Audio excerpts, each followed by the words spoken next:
나의 작은 일에도 그 마음을 알기 원하네. 그 좁은 길로 가기 원해. 나의 작음을 알고 그분의 크심을 알며. 오늘 하나님의 말씀 제목 다시 한번 읽어볼까요? 시작. 주의 성령이 내게 임하셨으니.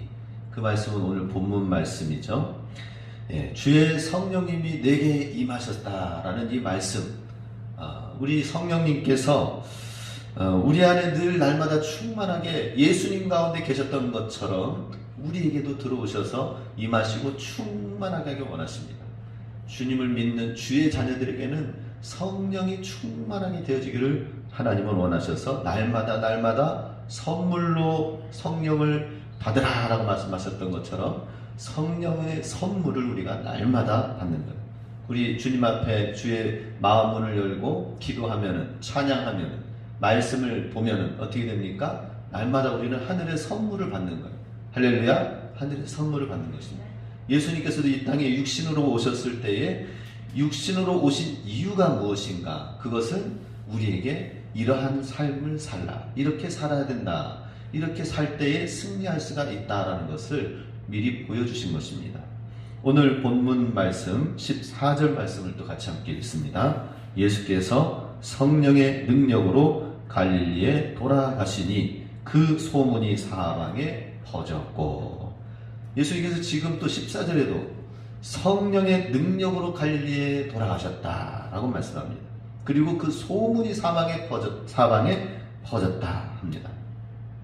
우리 새벽 예배 말씀을 함께 나눴던 우리 성도님들은 요 앞구절까지 새벽의 말씀을 나눴어요. 그래서 어떤 상황인지 압니다. 그 내용은 바로 예수님께서 광야에서 마귀에게 시험을 받은 내용입니다. 그런데 성령 충만하여 광야로 들어가셨고, 성령 충만함에 이끌림을 받아서 순간순간 마귀의 세 가지 대표적인 시험에 말씀으로 승리한 것을 보게 됩니다. 예수님께서 성령 충만하셨기 때문에 그 모든 유혹을 이길 수가 있었고 시험에 합격하고 승리할 수 있었던 것입니다. 그런데 아무리 예수님이라 하더라도 성령 충만하지 않으면은 언제든지 육신적으로 생각할 수가 있고, 배가 고프니까 돌을 갖다가 떡덩이가 되게 해서 먹으면서 하나님의 영광을 위해서 사는 것이 아니라 나의 배고픔과 나의 안위와 나의 만족을 위해서 언제든지 살 수도 있다는 것입니다. 그러나 예수님께서 먼저 시험 가운데 보여주신 것은 뭐예요? 성령 충만할 때에, 말씀 충만할 때에 시험 가운데서 이길 수가 있다, 승리하는 삶을 살 수가 있다는 것입니다. 그래서 우리도 성령 충만함으로 모든 우리 상황 가운데, 삶의 환경과 여건 속에 어떤 시험이 오든지 승리할 수 있도록 우리가 항상 성령 충만함으로 준비되어지고 항상 그렇게 유지하고 있으면은 언제든지 시험을 오히려 더 합격하고 패스한다. 이번에 시험을 고3 수능생들이 보았어요. 이 모든 과정의 시험을 잘 패스하고 간 친구들은 행복한 시간을 가질 거예요. 그죠? 내가 바라던, 또 내가 드디어 원하는, 또 내가 가고자 하는 학교에 들어가는구나 하는 이런 마음을 가질 거예요. 근데 시험에 패스를 제대로 못하면은 마음에 많이 무거운 짐을 또 안고 가게 되는 게 어쩔 수 없는 거죠. 그런 것처럼 우리가 시험도 그렇지만은 우리 인생에 사는 데 있어서 다양한 모양들의 일들이, 사건들이 나옵니다. 그 사건 앞에서 우리가 어떻게 하면은 늘 승리하면서 나갈 수 있을까요? 그 시험을 통과하면서 우리는 더욱 성숙해져 가야 되는데, 그 시험을 통과하지 못하면서 오히려 더 세상 가운데에서, 또 하나님 나라 가운데에서 더 뒤처지고 더 주눅이 들고 더 처지면 어떻게 되겠습니까? 예수님께서는 마귀의 시험과 유혹을 이기는 믿음과 성령의 충만함을 가지심으로 다시 본 마을로 돌아가고 주님의 사역이 시작되었을 때 뭐라고 표현했습니까? 성령의 능력으로 갈릴리에 들어가셨다. 여기에서 이제 소문이 사방에 퍼졌다고 했는데 요 사이에 몇 가지 말씀들의 기적의 역사들이 누가복음에서는 생략을 하였습니다. 요한복음에는 마가의 혼인 잔치에 혼인 잔치에 어떻게 됐어요? 가나의 혼인 잔치에서 첫 번째 기적이 일어나고요. 또 가는 곳마다 사마리아 여인을 주님을 믿고 동네에 소문이 나게 하고 곳곳에 가는 곳마다 소문의 놀라운 역사가 병자들을 고치시고 하는 일들이 있었습니다. 그 소문이 사방에 퍼지고 나서 그 다음에 이제 오늘 나사렛 고향으로 돌아오는 사건이 되겠습니다. 그 소문이 사방에 퍼졌다고 하는데 이 소문이라는 이 원어는 페메라는 말입니다. 이 페메라는 것은 예수님의 이름, 예수님의 명성, 평판이 그동안에는 시골 가운데에서 목수야들로 알려지지 않고 있었던 그러한 한 소년, 청년이었었는데 이제 드디어 예수님의 이름이 드디어 수면 위로 드러나게 되었다라고 하는 것입니다. 30세의 공생에 시작하기 전까지는 예수님께서 정말 모든 것을 준비하였고 이제 드디어 예수님의 이름이 수면에 드러나는 것이 페메라는 것입니다. 오늘 본문 14절 말씀이 드디어 곳곳에 성령 충만하여서 일하기 시작하시니까 그 소문, 그 이름, 그 명성이 퍼지게 되었다라고 하는 것입니다. 우리의 믿음도 우리의 교회도 이와 같이 예수님 소문의 명성과 그 이름과 그 평판이 퍼져나갔다는 것처럼 우리도 그렇게 되어지는 믿음을 신앙생활을 해야 될 것입니다. 그런데 또 본문의 또 37절 4장 37절에 보면은 똑같은 소문인데 에코스라고 쓰여졌습니다. 에코스라는 것은 더 큰 소문이라는 거예요. 4장 37절에 이에 예수의 소문이 그 근처 사방에 퍼지니라. 여기서의 이 에코스라는 것은 에코라는 것은 막 울리는 것을 말하는 거거든요. 마이크를 쓸 때 여봐라 와 막 울리는 거 있죠, 그죠? 그렇게 그걸 갖다 에코를 조절해야 된다고 하는데 메아리를 말합니다. 예수님의 소문이 놀랍도록 사람들 가운데서 큰 소리로 외치면서 나사렛 다윗의 자손 예수야 하면서 막 사람들이 막 외치는 거예요. 감탄하는 거예요. 내가 드디어 이 38년 된 병에서 고침을 받았다고 외치는 것입니다. 소문이 막 나오는데 사람들 가운데서 탄성이 일어나는 거예요. 이야, 정말 신나겠죠, 그죠? 예수님 옆에 가서 그 일들을 보면 에코스, 야, 그냥 이름이 알려지기 시작했는데 그 다음에는 감탄하여서 사람들이 막 주변에 곳곳에서 내가 고침받았습니다. 사마리아 여인은 뭐라고 했어요? 내가 만난 이 사람을 꼭 보러 와라 하면서 막 사람들한테, 그리고 나서는 사람들이 와가지고 보니까 정말 예수님의 기적과 말씀을 보니 그 소문으로만 듣던 그 예수님, 나도 듣고 이제는 알게 되었다 라고 하면서 외치게 되는 것입니다. 그것이 이제 바로 세 번째 로고스라는 말로, 또 누가복음 5장 15절에는 예수의 소문이 더욱 퍼짐에 수많은 무리가 말씀을 듣고 자기 병도 고침을 받고자 하여 모여오되 라고 하면서 이제 더 나아가서는 예수님이 어떤 분이신지 지적인 이해까지 이제 더해져서 알려지는 거예요. 아, 예수님이 이런 분이시네. 예수님이 내가 만난 예수님. 그래서 이제 제자들 가운데서는 어떻게 퍼졌습니까? 와보라. 내가 만난 예수님 한번 만나봐. 이렇게 이제 얘기가 되어지는 것입니다. 이런 소문들. 우리도 예수님을 정말로 그 이름이 내 안에 들어오고, 그리고 예수님의 그 놀라운 역사가 탄성과 기쁨이 넘쳐나고, 그리고 깨닫는 이해되어진 지혜와 지식을 가지고, 그리고 경험한 그 예수님을 가지고 사람들한테 나타낼 수 있는 이런 소문을 퍼뜨리는 그러한 주님의 복음을 전하는 우리의 모습이 되길 원합니다. 예수님의 이 소문이 바로 이렇게 점차적으로 사람의 마음 가운데, 귀에, 마음 가운데, 탄성 가운데, 머리 지적으로 이렇게 나타나고 전파되어진 것을 보게 됩니다.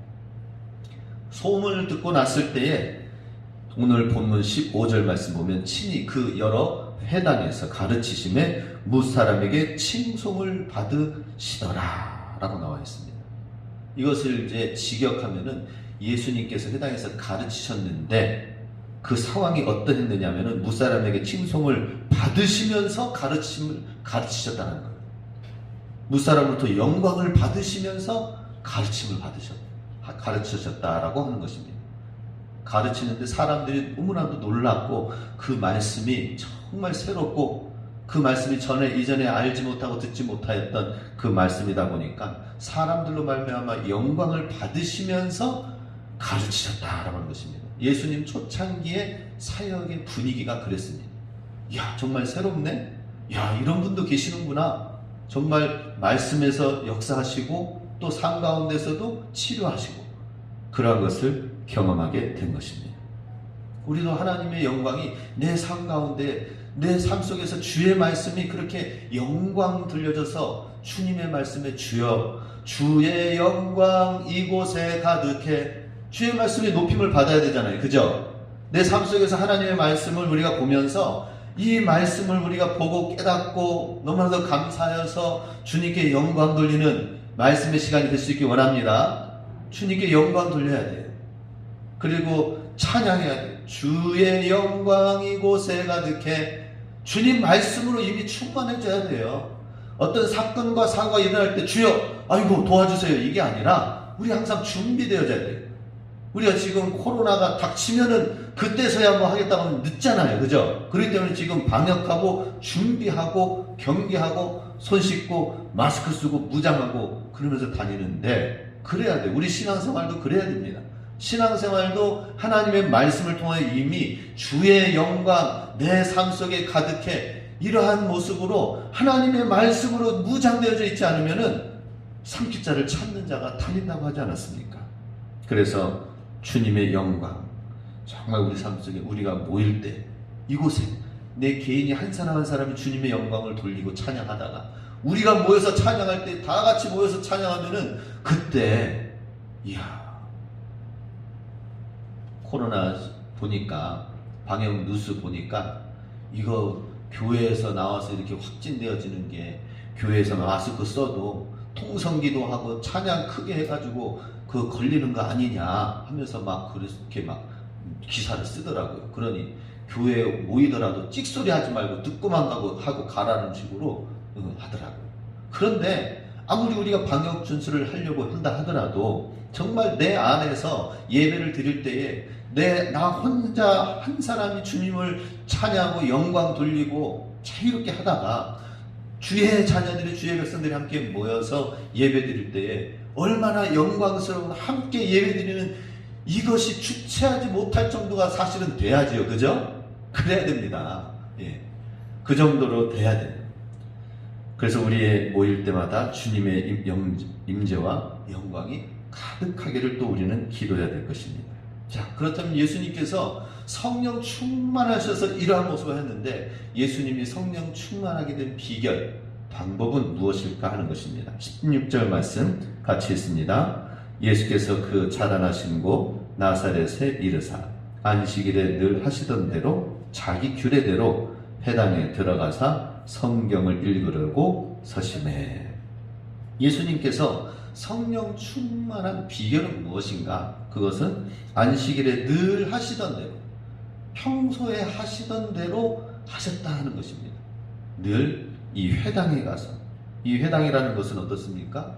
예수님께서 어렸을 때부터 이미 거기에서 말씀과 하나님과 교통 교제가 이루어진 장소입니다. 그곳에서 충만하고 그 하나님의 전에서 하나님의 말씀으로 충만하게 되어진 것이 쭉 이어져 왔던 했던 그 규례대로 나아갔다 하는 것입니다. 이 회당에서는 주일날에는 안식일에는 예배의 장소로 쓰여지고 그리고 주중에는 학생들은 말씀 암송을 하고 읽고 배우는 그러한 시간들을 학생들은 가졌고요. 장년들은 말씀을 우리들 중에서 같이 함께 읽읍시다. 그때 당시에는 성경 읽는 성경 두루마리가 너무나도 귀했어요. 성경책처럼 이렇게 한 사람 한 사람 휴대해가지고 다닐 수 있는 그러한 인쇄술이 발달되어 있지 않았습니다. 두꺼운 두루마리 직접 성경을 히브리어를 써가지고 그래가지고 보관한 것이 회당마다 그것을 보관하고 있었고요. 와가지고 말씀 우리 함께 같이 읽어서 읽는 시간을 같이 함께 해야만이 말씀 읽는 거예요. 그때 당시 성전에 나오지 않으면은 그 사람은 성경 말씀 읽지 않는 게 드러나게 돼 있어. 왜냐? 회당에만 두루마리가 있기 때문에. 그래서 주중에 모였어요. 우리 몇 시에 모여서 말씀을 같이 읽읍시다. 왜 그렇게 모였느냐 하는 것입니다. 성전에서 그냥 와서 한번 제사 드리고 가는 것이 형식적으로 되어진 것을 이미 이전에 이스라엘 백성들은 깨달았습니다. 그리고 바벨론 포로로 끌려가서 자녀들이 또 온 가족이 그렇게 다 포로로 끌려가고 죽고 멸망하고 나라가 멸망하고 성전이 무너지고 한 것을 이미 경험했기 때문에 성전에서 돌아와서 회복해가지고 바벨론에서 돌아온 뒤에도 성전은 제2성전 수르바벨은 지어졌지만 여전히 10명, 20명 단위로 해가지고 마을에 곳곳에 회당은 우리가 다시 만들어야 된다. 우리가 이 말씀을 중심으로 해서 함께 말씀을 놓치면은 안 된다라고 해서 마을 곳곳에 회당이 세워진 거예요. 예루살렘은 성전, 수르바벨 성전이 세워졌지만 곳곳에 예전에는 산당에서 우상 숭배했다면 이제 깨달은 10년 가운데서는 회당을 지어서 말씀의 모임을 갖게 되었다는 것입니다. 그것이 오늘날에는 구역의 모임이 되는 것이고 오늘날에는 우리의 주중의 모임, 예배 시간, 새벽 예배 시간이 된다라고 하는 것입니다. 공예배 시간이 된다라고 하는 것입니다. 바로 예수님께서는 성령 충만을 유지했던 비결이 뭐예요? 바로 예수님도 나 지금 사역하는데 바쁜데 나는 말씀 어느 정도 읽고 다 알아.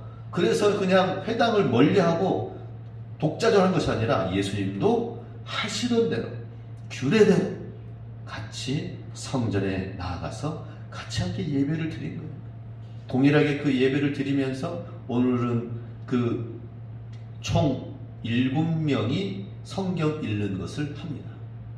먼저는 제사장이 그곳에 있는 지역의 제사장이 두루마리를 먼저 펴서 읽습니다.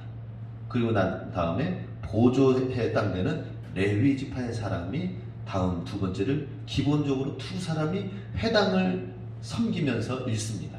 그리고 나머지 5명은 일반 회중 가운데에서 나와서 그 성경 말씀을 읽을 수 있도록 합니다. 그 가운데 한 분이 오늘은 예수님이 늘 하시던 대로 회당에 가서 그 다음에 성경을 읽으려고 쓰셨다라고 하는 것입니다.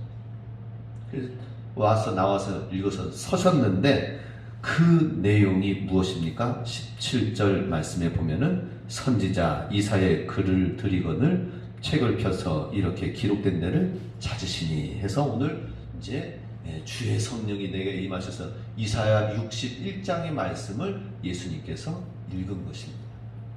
자, 여기에서 이제 또 두 번째 성령 충만한 예수님께서 성령 충만의 비결을 가지신 것은 무엇이었는가 하는 것입니다.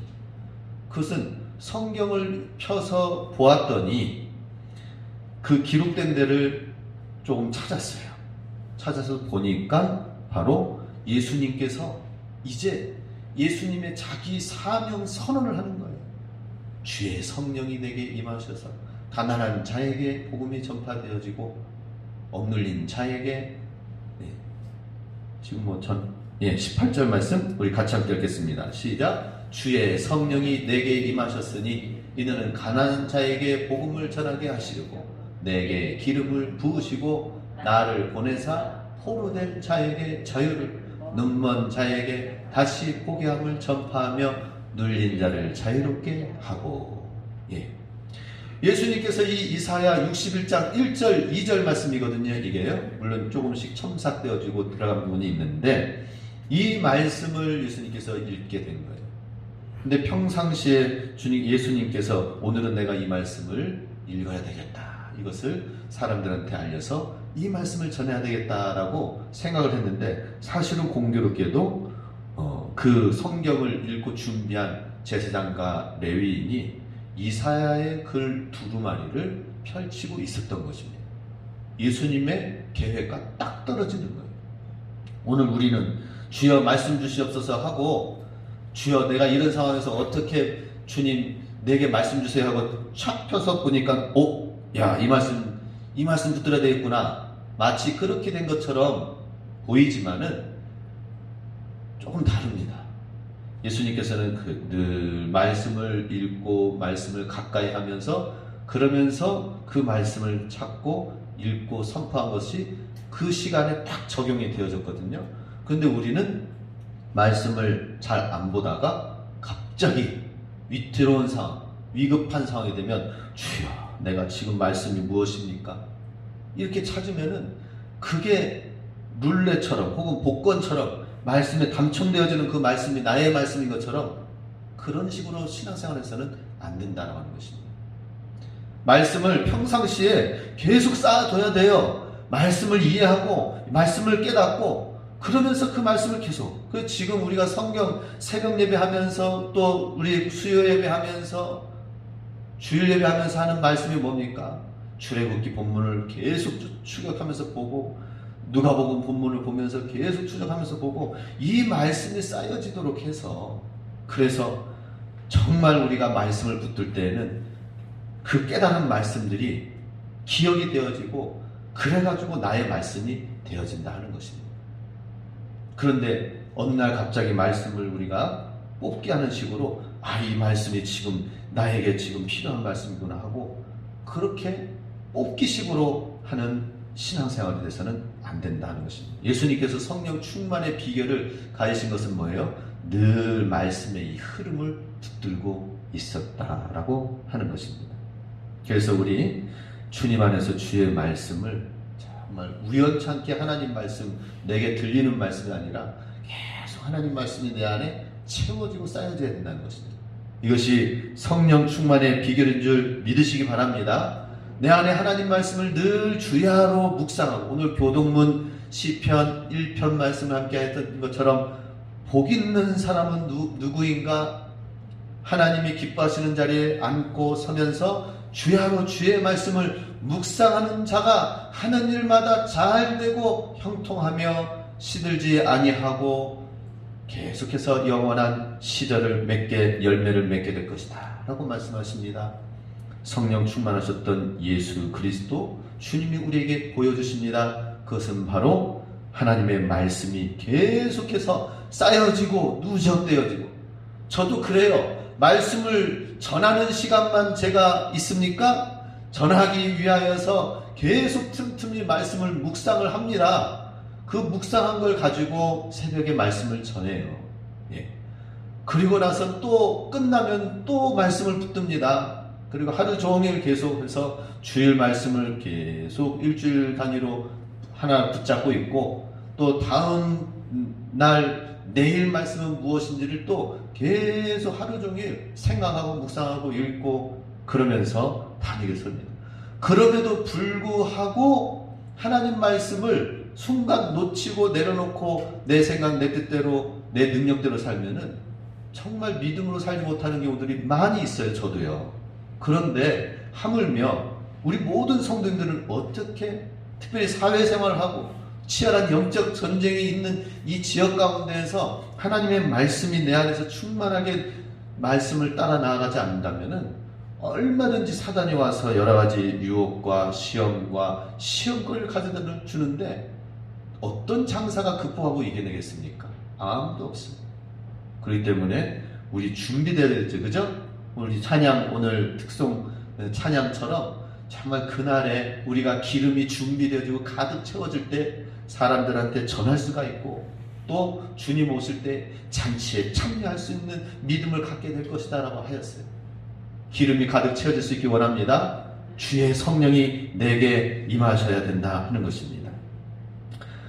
오늘 18절 말씀 읽었는데요, 예수님께서 읽은 이 이사야 61장 1절 2절 말씀을 이렇게 외치면서 정말 주의 성령님이 내게 임하시면은 6가지의 사명을 주님께서 감당하시게 될 것이다 라고 예수님의 자기 사명 선언문을 사실은 이야기하는 것이고요. 예수님이 사명 선언문을 한 것은 예수님이 이 땅에서 사명을 감당하고 가시는 것을 보여주기 위한 것이 아니라, 오늘 우리가 또한 오늘 우리 장로님 기도를 참 맞게, 설교와 맞게끔 또 연결되지도록 하나님께서 이끌어 주신 것 같아요.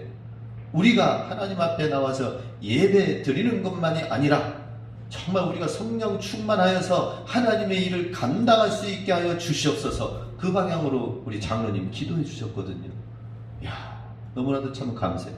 마찬가지로 예수님께서 내게 주의 성령이 내게 임하셨으니 하면서 예수님이 사명을 선포하신 것은 바로 우리도 이와 같은 사명을 감당할 수 있도록 말씀을 하고 도전을 주시는 것입니다. 자, 주의 성령이 내게 임하시면은 내게 기름을 부어주시기 위해서 주의 성령님이 임하시는 거예요.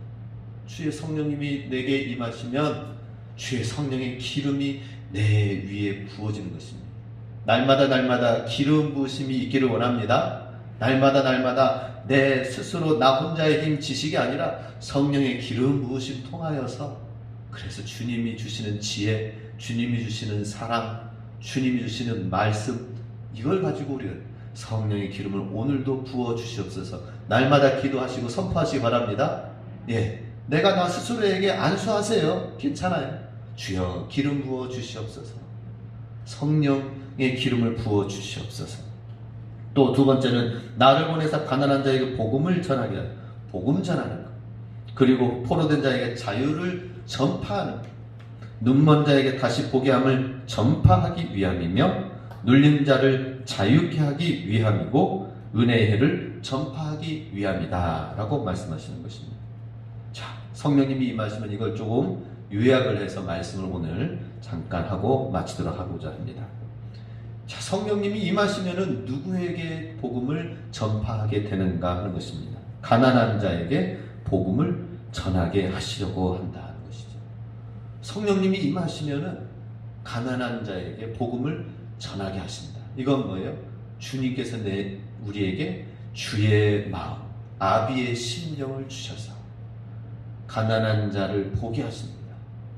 정말 복음이 필요하고 주의 사랑이 육신적인 물질과 사랑과 영적인 기도와 이런 것들을 보게 해주셔요. 그래서 이 사람은 물질은 풍성하지만 마음은 정말 공허한 가운데 있구나. 이를 위해서 따뜻한 사랑의 말, 기도를 해야 되겠구나. 가난한 자에게 복음을 줍니다.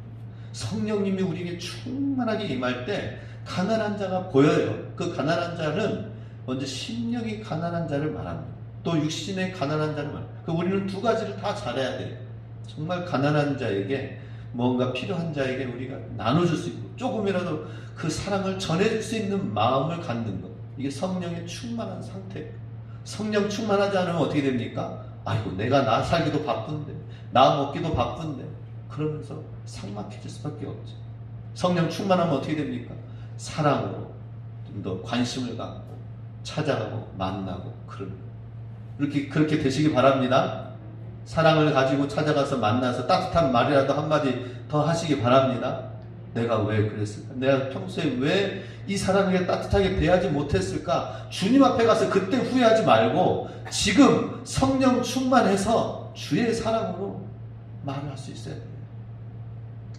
우리 정호순 권사님 정말 하나님의 부르심을 갑자기 화요일날 받으셨어요. 화요일날 뇌졸중이 오셔가지고 병원에 가셨는데 가족이 얘기하지 못해서 모르고 있었어요. 목요일날 아침에 되니까 그제서야, 금요일날 아침에 되니까 그제서야 알게 됐어요. 아이고.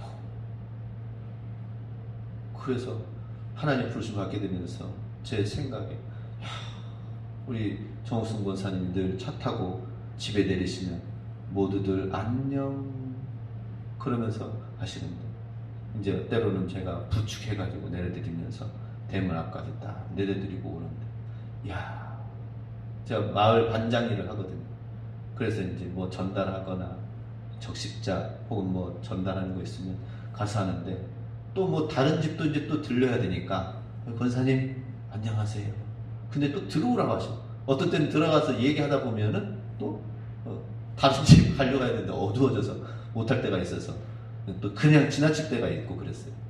그런데 들어와서 좀 얘기 한번 하시라고 하는 그때에 대화를 좀 더 따스한 대화를 좀 더 했었더라면, 이런 마음이, 안타까운 마음이 있어요.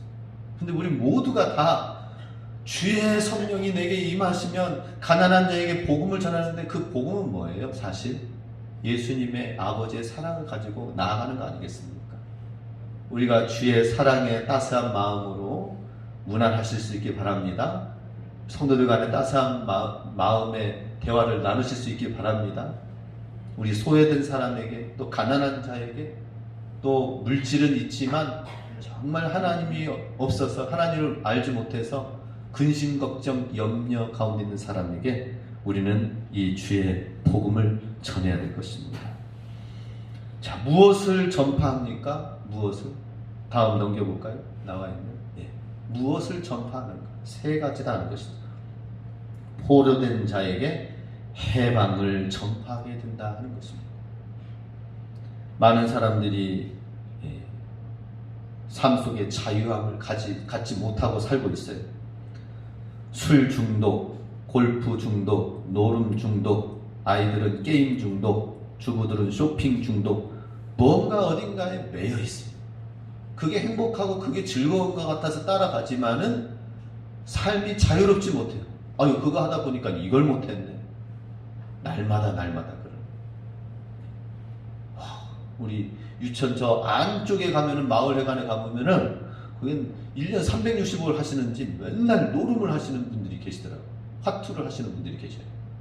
그럼 제가 강냉이 들고 전도하러 가면은 거들떠 보시다, 거기다 놓고 가셔 하면서 열심히 해요.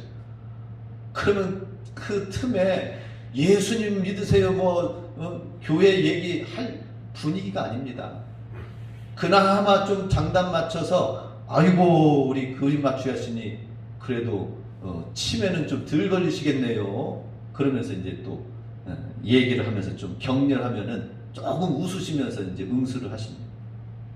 그런데 그게 사실은 자기 자신이 즐거워서 날마다 하고 그러지만은 자기 자신이 아니에요. 영에 끌리는 겁니다. 영에. 자기 시간을, 나를 잃어버리는 시간이에요. 많은 사람들이 그렇게 삶의 충동의 노예로 전락합니다. 근데 우리는 주의 복음을 가지고 있으면 무엇을 해야 될지 우리의 시간을 잘 활용해. 아유, 내가 여기 빼앗기고 이렇게 그냥 주저앉아 있었고, 이것이 아니라 주의 복음이 내게 들어오면은 내가 무엇을 해야 될지, 우리 시간, 아유, 코로나 격리되어져 가지고 2주 동안 있었던 사람은 각각 해가지고 막 나오지 못해서 막 그렇게 죽을 뻔했었다고 하는 얘기를 들었어요. 근데 우리가 혹시 여행을 해외에 간다고 해가지고 2주간 격리되어지고 그런 시간들이 있게 된다면 우리는 어떻게 해요? 우리는 말씀 보면 돼요. 그죠? 말씀 보면서 주님과 깊은 골방기도의 시간을 가지면 됩니다. 우리 하나님 앞에서 내게 해주신 행하신 크고 놀라운 일들에 지금까지 있었던 일들을, 주님이 행하신 일들을 상고하고 묵상하며 감사하면 됩니다. 그리고 우리가 기도하면서 기도줄을 가지고 평소에 중보기도 했다면 기도하면 돼요. 교회를 위해서, 성도를 위해서, 자녀를 위해서, 누구누구 성도를 위해서 기도하는 시간 가지다가 2주 뒤에 어떻게 돼요? 충만해가지고 나오게 될 것입니다. 할렐루야.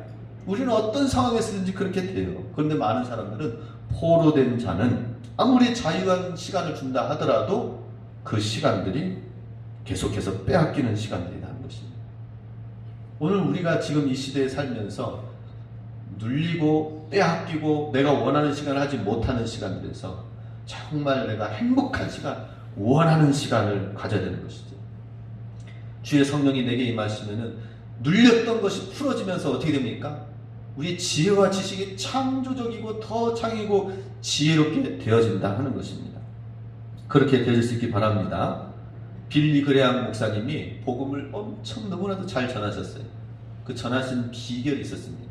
그 비결은 뭐냐면 자유함이 있었어요. 내가 복음을 전해도 저 사람 받아들이지 못한다 하더라도 no problem, 괜찮아. 그 어떤 반응에도 괜찮아.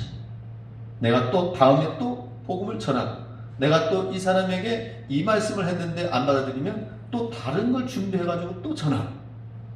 그래서 삶의 즐겁고 재미난 이야기들, 그럼 우리 카톡 보면은 그런 이야기들 많이 오죠, 그죠? 야, 보면은 어떻게 그런 이야기들이 많이 다녀서 저도 보내온 사람들이 왜 이렇게 많은지 다 가르치게 할 수 없을 정도예요.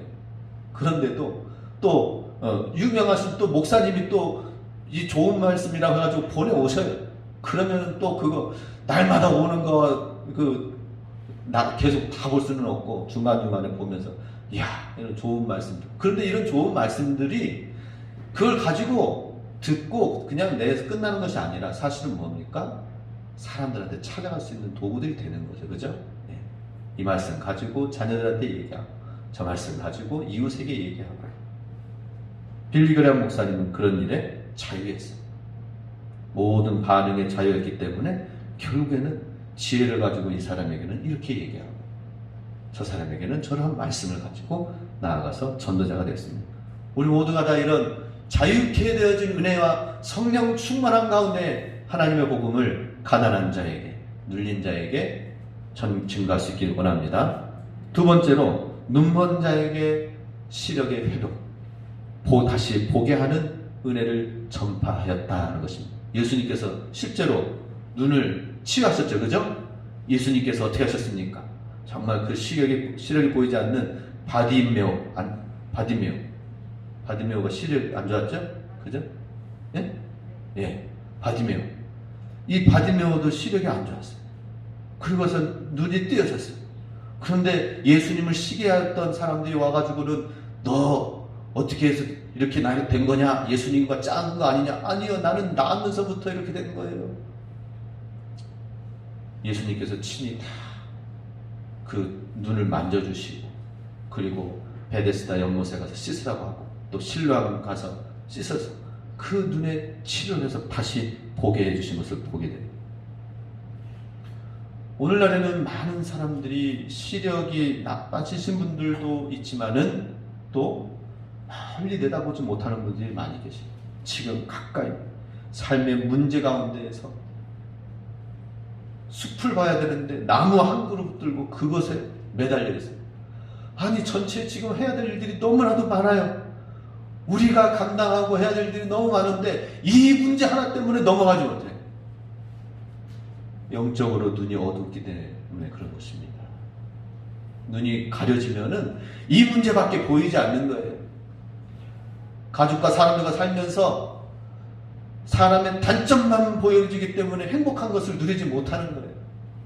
그래서 저도 살면서 단점도 보이지만은 또 좋은 부분들도 생각하면서 하는 거예요. 자녀들 가운데에서 왜 아동을 학대합니까? 아이의 사랑스러운 모습은 보지 못하고, 그죠? 그리고 나중에 장차 아이들의 요 시기에 깽깡 부리고 말 듣지 않고 말해도 듣지 아니하고 때려도 듣지 않는 그 시기가 있어요. 그죠? 아이가 자기 원하는 대로 막 하는데 때리면 더 울어요. 그렇게 못 알아듣는 시기가 있는데 그 시기를 이겨내지 못해요. 이 아이가 조금 자라고 나서는 나중에는 정말 성숙하고 훌륭한 사람이 될 수 있는 그 미래를 못 보고 지금 말 듣지 아니하고 나도 지금 힘들고 산후 우울증에 있는데 너까지 나를 힘들게 하느냐 하면서 막 아이를 때리는 것입니다. 우리 아이들한테 이제 가끔 물어봅니다. 너 어렸을 때 이랬었다? 그러면 제가 그랬었어요? 그 시기를 몰라요.